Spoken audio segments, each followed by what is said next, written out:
Good morning विद्यार्थी। आप लोग को मानव नेत्र एवं रंग बिरंग संसार का ये जो लेक्चर दिया जा रहा है उसको आप ध्यान से सुनेंगे और देखेंगे और याद करते चलिए। इस चैप्टर में आप लोग को पीछे वाला चैप्टर जो प्रकाश है, तो प्रकाश चैप्टर को यहां तक भूमिका है। इसके बाद हम लोग को प्रकाश चैप्टर से अलग हो जाएगा, यानी मानव नेत्र में भी प्रकाश का वर्णन किया जाता है। तो आप लोग को पीछे के वीडियो में मानव नेत्र का परिभाषा, मानव नेत्र का संरचना, मानव नेत्र के प्रमुख भाग और नेत्र की समंजन क्षमता और अधिक प्रकाश से कम प्रकाश वाले कमरे में जाने पर वहां के वस्तु को देखने में कुछ समय लगता है, ये सभी प्रकार के बातों को आपको बताया जा चुका है। आज हम लोग इस नेत्र में, नेत्र से संबंधित बातों में न्यूनतम दूरी, अधिकतम दूरी और अस्पष्ट दर्शन की न्यूनतम दूरी है, इन सभी के बारे में पढ़ेंगे। दृष्टि क्षेत्र पढ़ेंगे, दृष्टि परास पढ़ेंगे, दर्शन कोण पढ़ेंगे, इन सब चीजों के बारे में पढ़ेंगे। ठीक है। आप किसी भी चीज को देखते हैं या पढ़ते हैं तो देखने के लिए यहां तक रख करके और इसके अंदर ले जाते हैं तो नेत्र में कुछ पीड़ा होने लगता है, कष्ट, मस्तिष्क में यह प्रभाव भी पड़ता है। कब? जब नेत्र सामान्य नेत्र हो, मतलब स्वच्छ स्वस्थ हो, अर्थात वह नेत्र में किसी भी प्रकार का दोष नहीं हो, तब यह बात होता है। लेकिन जिस व्यक्ति को कोई दृष्टि दोष है तो वो देखेगा, बहुत करीब करके देखेगा, बहुत करीब करके या इस प्रकार से रख करके या इस प्रकार से करके, तो समझ जाइए वह किसी भी वस्तु को साधारणतः जब देखता है तब उसके नेत्र और मस्तिष्क में पीड़ा उत्पन्न होता है।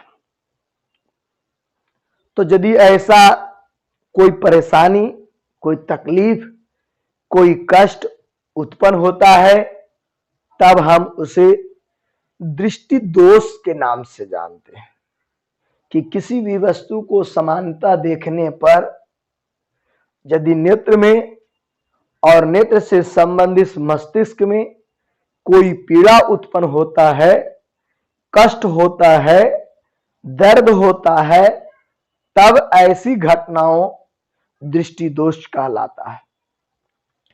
आइए, यदि यह नेत्र है, आंख है और यहां पर रखा हुआ वस्तु को साफ साफ पढ़ लेता है, देख लेता है, इसके अंदर ले जाते हैं तो पीड़ा उत्पन्न होने लगता है। इसके अंदर ले जाते हैं तो पीड़ा उत्पन्न होता है, कष्ट उत्पन्न होता है, क्योंकि ये सामान्य नेत्र है। इसका मतलब यह जो दूरी यहां से यहां तक है, इसको न्यूनतम दूरी कहते हैं। क्या कहते हैं? न्यूनतम दूरी, जो लगभग 25 सेंटीमीटर होता है। सेंटीमीटर में 25 सेंटीमीटर, 1/4 मीटर, 10 इंच, इंची में बोलेंगे तो 10 इंची, मीटर में बोलेंगे तो 1/4 मीटर यानी 0.25 मीटर, और सेंटीमीटर में बोलेंगे तो 25 सेंटीमीटर। और इसी बिंदु को निकट बिंदु कहा जाता है।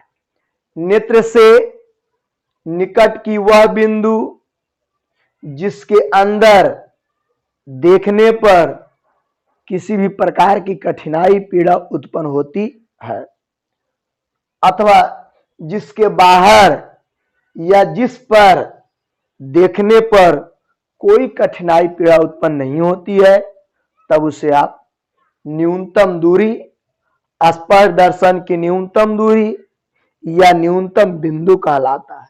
यहां से यहां जो दूरी नाप लेंगे वो न्यूनतम दूरी कहलाएगा, और इस बिंदु को न्यूनतम बिंदु कहते हैं, अल्पतम बिंदु कहा जाता है, और इस दूरी को अल्पतम दूरी कहते हैं। और यदि यहां देखते हैं, आप कभी देखते होंगे कि यदि हम देख रहे हैं तो कोई दूर देख रहे हैं, बहुत दूर चला गया और एक समय ऐसा होता है कि वो दिखना बंद हो जाता है।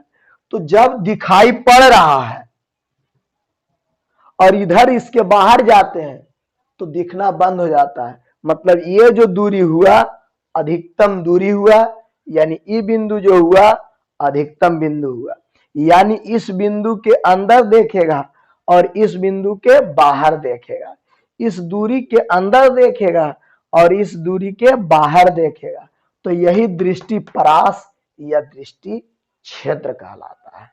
दृष्टि परास और दृष्टि क्षेत्र, क्योंकि निकट बिंदु के अंदर भी नहीं देख सकते हैं और न तो दूर बिंदु के बाहर देख सकते हैं। यह उस व्यक्ति के लिए होगा, उस मनुष्य के लिए होगा जिसका नेत्र में कोई भी दोष नहीं है। तो बिना दोष वाला आदमी जो है वह 25 सेंटीमीटर के बाहर देखेगा और अनंत बिंदु के अंदर देखेगा। इस बिंदु को अनंत दूरी कहा जाता है। तो यहां पर हम लोग को दो थ्योरी निकल के आया। एक थ्योरी का क्वेश्चन बन गया, स्पष्ट दर्शन की न्यूनतम दूरी से आप क्या समझते हैं? स्पष्ट दर्शन की न्यूनतम दूरी से आप क्या समझते हैं? इस शब्द को एनसीईआरटी अल्पतम दूरी लिखता है कि अल्पतम दूरी से आप क्या समझते हैं। बात एक ही है। तो इसका जवाब हुआ नेत्र से निकट की वह बिंदु जहां तक के वस्तु को देखा नहीं जा सकता है, यानी जिसके बाहर देखा जा सकता है, जिसके अंदर नहीं देखा जा सकता है। अतः नेत्र से न्यूनतम वह दूरी जहां तक के वस्तु को देखा जा सकता है। तो यहां तक ये जो कहलाएगा सबसे छोटा दूरी यही है, जहां तक इसके अंदर रखेंगे तो वस्तु नहीं देखा जाएगा और इसको बाहर रखेंगे तो वस्तु नहीं देखा जाएगा। यानी 25 सेंटीमीटर के अंदर वस्तु दिखाई नहीं पड़ता और अनंत के बाहर दिखाई नहीं पड़ता है। तो दिखाई कौन पड़ता है? तो 25 सेंटीमीटर के बाहर और अनंत के अंदर की यही दूरी दिखाई पड़ता है। तो नेत्र से न्यूनतम की ये दूरी है। तो नेत्र से न्यूनतम वह दूरी जहां के वस्तु को साफ साफ देखा जा सकता है। यहाँ के वस्तु को आप साफ साफ देख सकते हैं। तो आप यहां पर जवाब लिखेंगे कि नेत्र से निकट की वह दूरी जहां के वस्तु को साफ से देखा जा सकता है, देखा जा सकता है, उस न्यूनतम दूरी को स्पष्ट दर्शन के न्यूनतम दूरी कहते हैं। इसका मान मान 25 सेंटीमीटर होता है। सरा विद्यार्थी जी, इसका मान कितना होता है? 25 सेंटीमीटर। इसी से बन जाता है न्यूनतम बिंदु। सेम परिभाषा रहेगा, सेम चीज क्वेश्चन, इसी से बन जाएगा न्यूनतम। नेत्र से न्यूनतम दूरी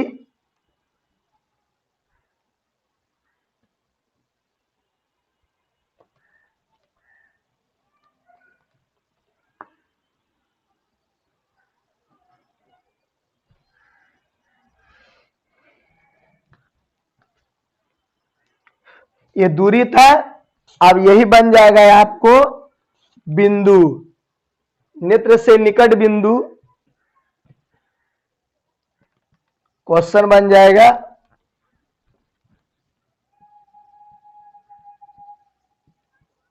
नेत्र से निकट बिंदु, नेत्र से निकट बिंदु क्या होता है? होता है। समझ रहे हैं? ये क्वेश्चन को दो टाइप पर आप आंसर लिख सकते हैं। नेत्र से निकट बिंदु क्या होता है? ऐसा लग रहा है कि अति लघु उत्तरीय क्वेश्चन है, तो इसको लघु उत्तरीय में भी जवाब दे सकते हैं और अति लघु उत्तरीय में भी जवाब दे सकते हैं। अति लघु उत्तरीय का जवाब यही होगा 25 सेंटीमीटर। 25 सेंटीमीटर, अथवा जैसे आप इसको लिखे हैं वैसे इसको लिखना पड़ेगा। फर्क, जहां पर आपने दूरी लिखा है वहां बिंदु लिखना पड़ेगा। नेत्र से निकट की वह बिंदु जहां के वस्तु को साफ साफ देखा जा सकता है, उस न्यूनतम दूरी के बिंदु को, उस न्यूनतम दूरी के बिंदु को निकट बिंदु कहते हैं। तो आइए इसी का जवाब में लिखते हैं। वो खाली बिंदु रहेगा। नेत्र से निकट की वह बिंदु जहां के वस्तु को साफ से देखा जा सकता है, उस न्यूनतम दूरी के बिंदु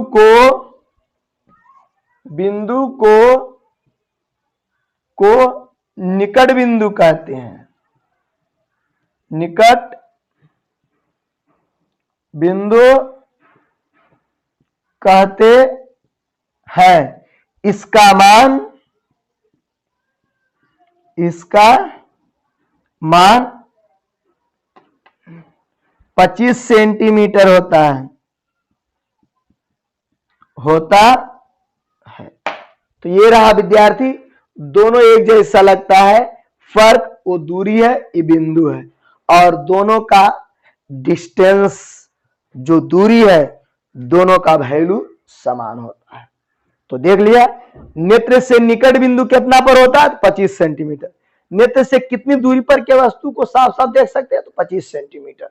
तो वैल्यू सेम। पढ़ लीजिए ध्यान से।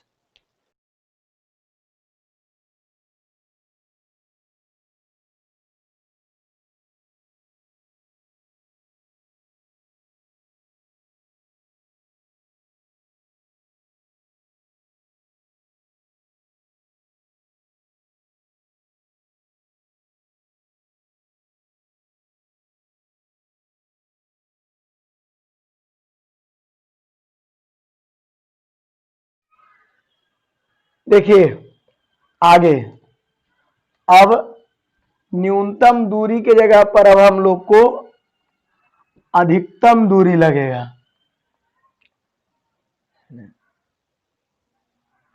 दूर बिंदु हुआ, सॉरी निकट बिंदु हुआ, अब दूर बिंदु।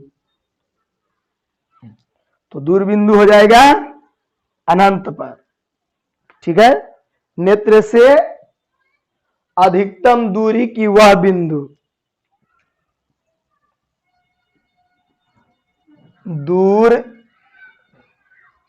बिंदु से आप क्या समझते हैं?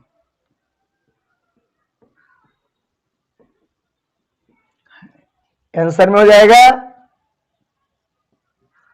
नेत्र से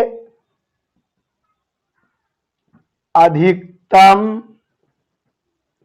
दूरी का वह बिंदु जहां के वस्तु को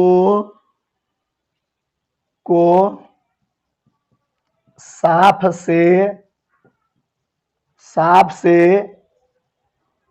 देखा जा सकता है। नेत्र से अधिकतम दूरी का वह बिंदु जहां के वस्तु को साफ से देखा जा सकता है, वह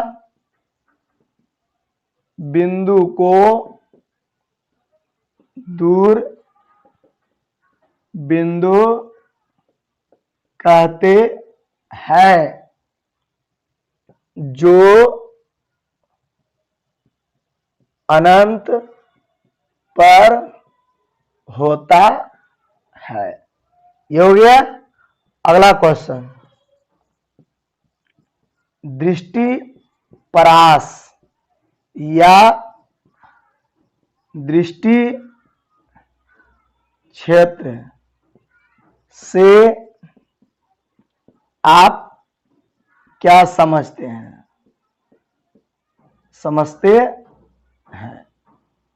तो ये रहा बात। आंसर में निकट बिंदु के बाहर और दूर बिंदु के अंदर, जैसे नेत्र है और ये आपने पढ़ा कि 25 सेंटीमीटर ये है, और ये आपने पढ़ा अधिकतम दूर बिंदु ये है। ये निकट बिंदु आई दूर बिंदु। तो निकट बिंदु के अंदर नहीं देखेंगे, इधर नहीं देखेंगे, इधर देख लेंगे, और इधर बाहर नहीं देखेंगे। तो निकट बिंदु के बाहर और दूर बिंदु के अंदर के जो क्षेत्र होगा उसी क्षेत्र को दृष्टि परास या दृष्टि क्षेत्र कहते हैं। गौर करेंगे, निकट बिंदु के बाहर और दूर बिंदु के अंदर के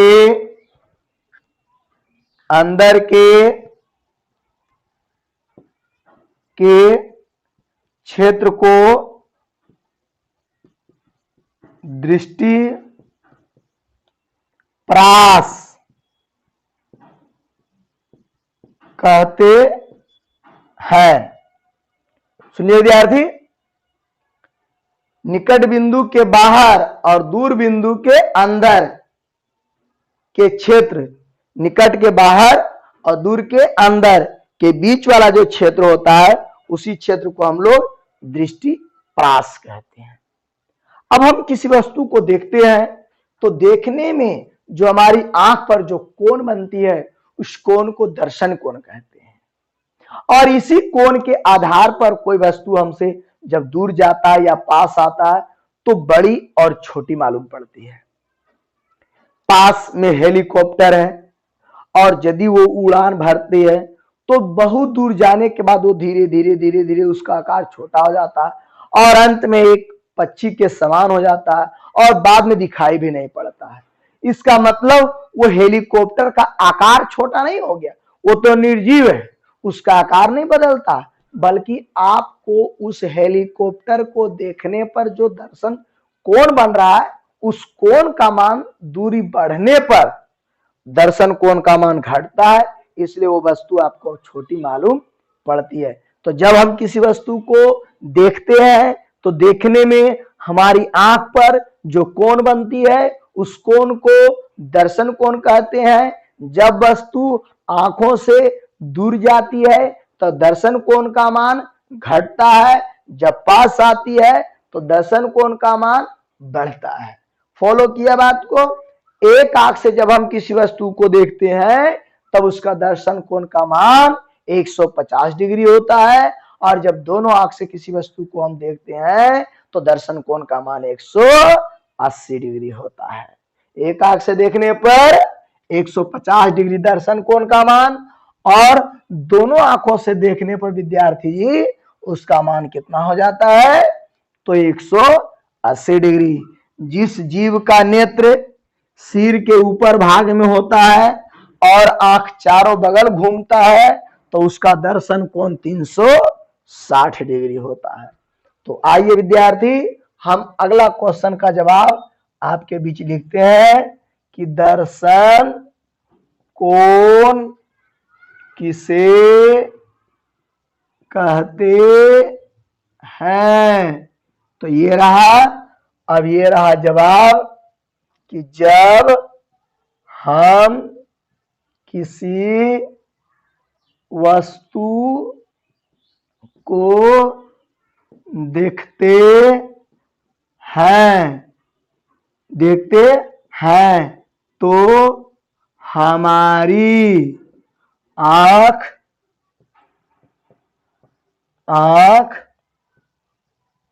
पर जो कोण बनता है उस कोण को दर्शन कोण कहते हैं। एक आंख का दर्शन कोण 150 डिग्री तथा दोनों आंखों का दर्शन कोण 180 डिग्री होता है। नोट पॉइंट, अभी मैंने आपको बताया जब वस्तु आंख से दूर जाती है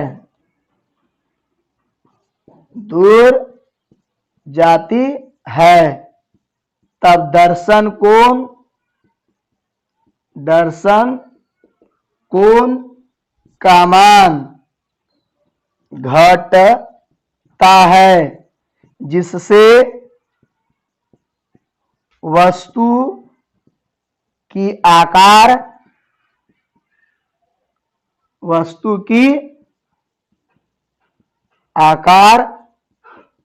छोटी मालूम पड़ती है। दूसरा बहादुर, जब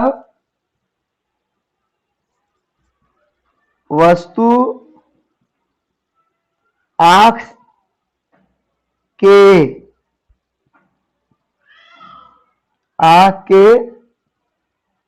निकट आती है तब दर्शन कोण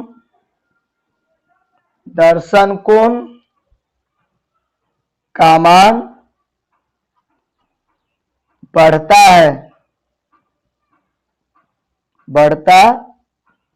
है, जिससे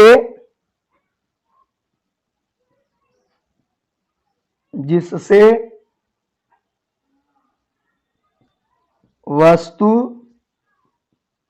बड़ी मालूम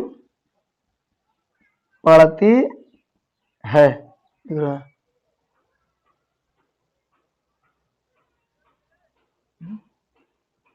देख लिया, जब वस्तु आंख से दूर जाएगा तो दर्शन कोण का मान घटते जाएगा, जब दर्शन कोण का मान घटेगा तो वस्तु का आकार भी छोटा मालूम पड़ेगा, वो वस्तु छोटा हो नहीं जाएगा, दिखाई पड़ेगा छोटा। और जब बड़ा जैसे जैसे पास आएगा दर्शन कोण बड़ा होता जाएगा तो वस्तु बड़ी मालूम। आप इसको गौर से पढ़ लें।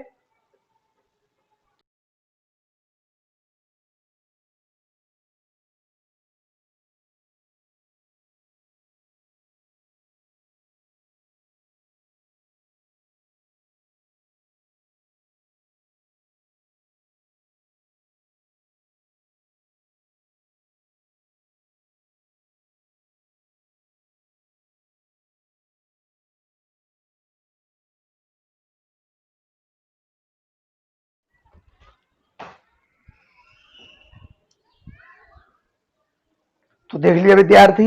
अब हम लोग आ जाते हैं कि यदि समान अवस्था में, समान स्थिति में, समान नेत्र में, यानी नेत्र में कोई भी प्रकार का दृष्टि नहीं हो, किसी भी प्रकार का परेशानी नहीं हो, किसी प्रकार का तकलीफ नहीं हो, किसी भी प्रकार का कष्ट और पीड़ा नहीं हो, तब उसे स्वस्थ नेत्र कहते हैं, है न, सामान्य नेत्र कहते हैं, है न, किसी भी प्रकार का दृष्टि दोष वाला नेत्र नहीं कहलाता है।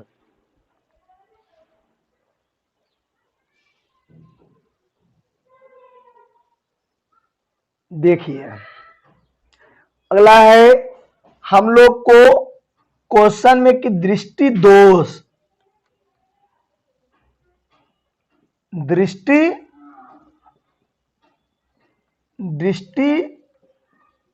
दोष से आप क्या समझते हैं, समझते हैं।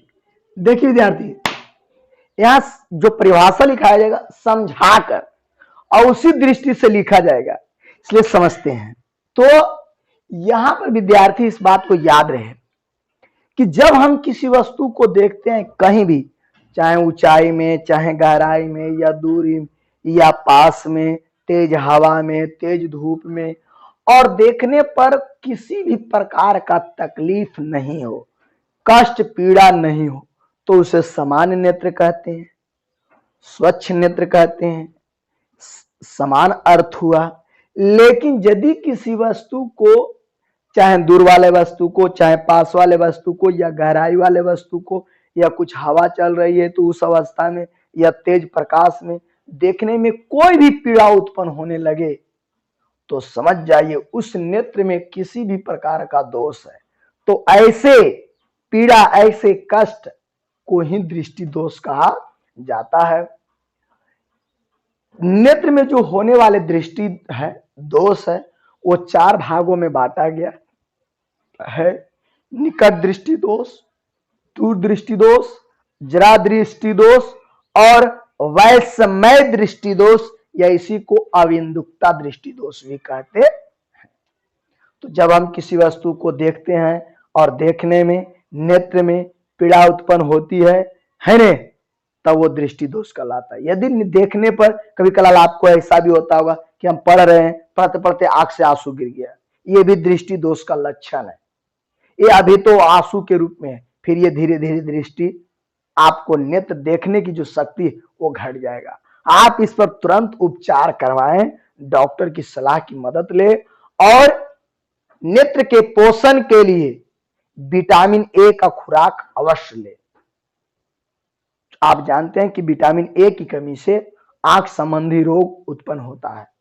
ठीक है, तो ये विद्यार्थी जी आज आइए कि जब हम किसी वस्तु को देखते हैं और देखने में पीड़ा उत्पन्न होती है, कष्ट उत्पन्न होता है, दर्द होता है, तब वो दृष्टि दोष कहलाता है।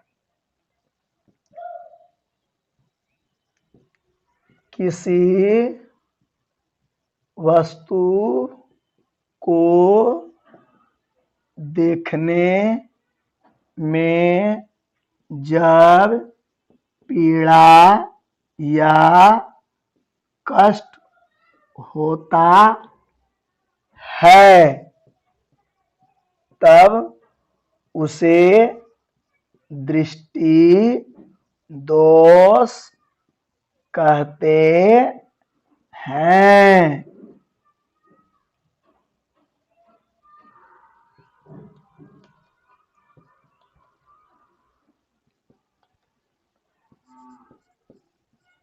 दृष्टि दोष 4 प्रकार के होता है।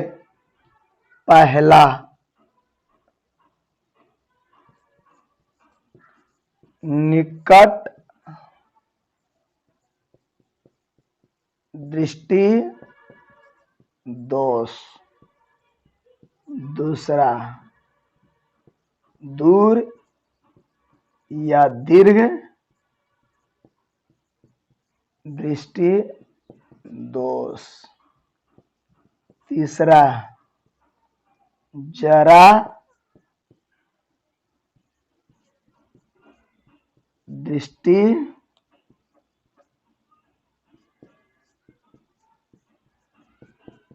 दोष। और चौथा, वैषम्य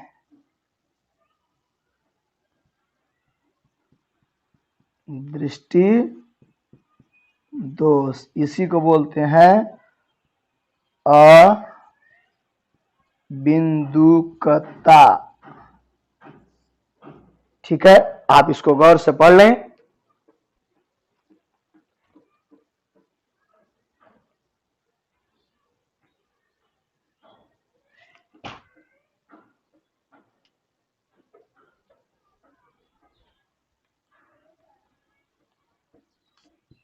वह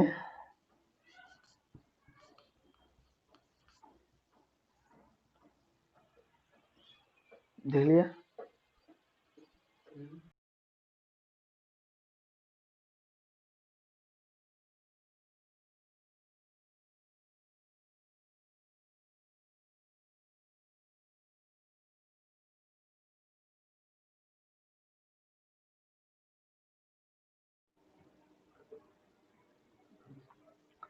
तो देख लिया विद्यार्थी, आप लोग को दृष्टि दोष तक पहुंचा है। जितना भी बात को प्रतिदिन बताया जाए उन सभी बातों को सबसे पहले वीडियो को देख कर करके इसके बाद नोट्स तैयार करें, याद करें बिल्कुल, और किताब को भी पढ़ें, बहुत जरूरी है। तो आज की इस वीडियो में इतना ही। फिर हम लोग अगला दिन इसी चैनल के साथ मिलेंगे। तब तक सभी विद्यार्थियों को चैनल की ओर से जय हिंद।